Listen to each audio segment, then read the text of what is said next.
আসসালামু আলাইকুম রহমতুল্লাহ। এখানে আমরা এসেছি বাবা শাহ মানব রহমতুল্লাহি তাআলা আলাইহির দরবারে, যে দরবারে আসলে শাহিনশা আদালত, তার দরবারে হাজারো গরিব মিসকিন এসে বিচার দিলে বিচার কবুল হয়ে যায়।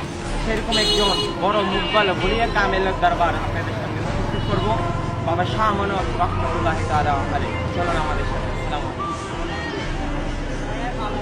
আসলে এখানে বলতে গেলে বাবা শাহ মানব রহমতুল্লাহি তাআলার দরবার এরকম একটা দরবার, যে দরবারে মানুষ আসে খালি হাতে আসে, এরকমভাবে বিচার দেয় বাবা শাহ মানব রহমতুল্লাহি তাআলার দরবারে। যে দরবারে বিচার দিলে আল্লাহ তাআলা কবুল করতে কোনো বিচারে করে না, সেরকমও অনেক কেরামতি ও প্রকাশিত রয়েছে। এরকম আমরা কিছু মানুষের সাথে করতে চাই, যোগাযোগ করে আপনাদের সামনেই তুলে ধরতে চাই কিছু কেরামতি।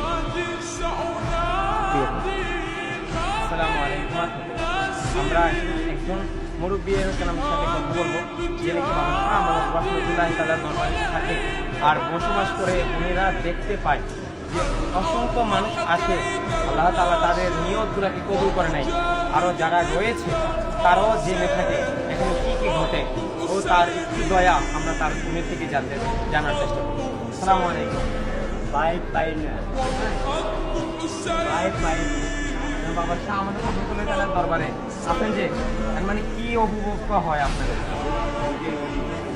মানে উনি যে দয়া করে সেটা বোঝা যায়। একশো বলতে আপনি কিরকম কোনো দয়া এরকম পাইছেন যে দয়া করতে পারেন, কোনো মুসিবতে পড়ে গেছেন, এটা নিয়ে করে জিয়ারত করছেন, এটা কবুল হচ্ছে, কোনো ইয়ে আছে আপনার না? ওই এরকম কবুল হয়ে গেছে যে গ্যারেন্টি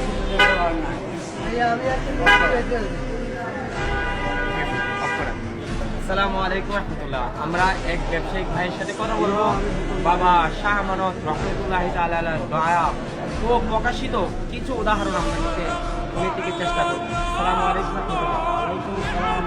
তো ভাইজান, আপনি তো এখানে ব্যবসা করেন আলহামদুলিল্লাহ, বাবা শাহ মানব দরবারের পাশে অনেক বছর মাশাআল্লাহ। তো এখানে দয়ার কি একটু পরিণতি একটু বলবেন?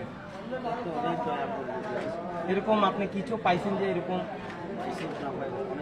পাইছি বলতে ধরেন আপনি কোনো মুসিবতে পড়ে গেছেন, বিচার এখানে আর্জি করছেন, আল্লাহ কবুল করেন,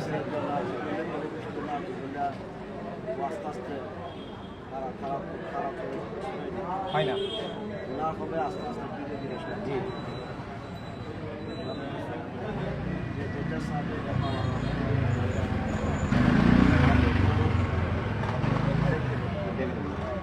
আর এরকম অনেক ধরনের মানুষ আছে এখানে দরবার নিয়ে কটূক্তি করে।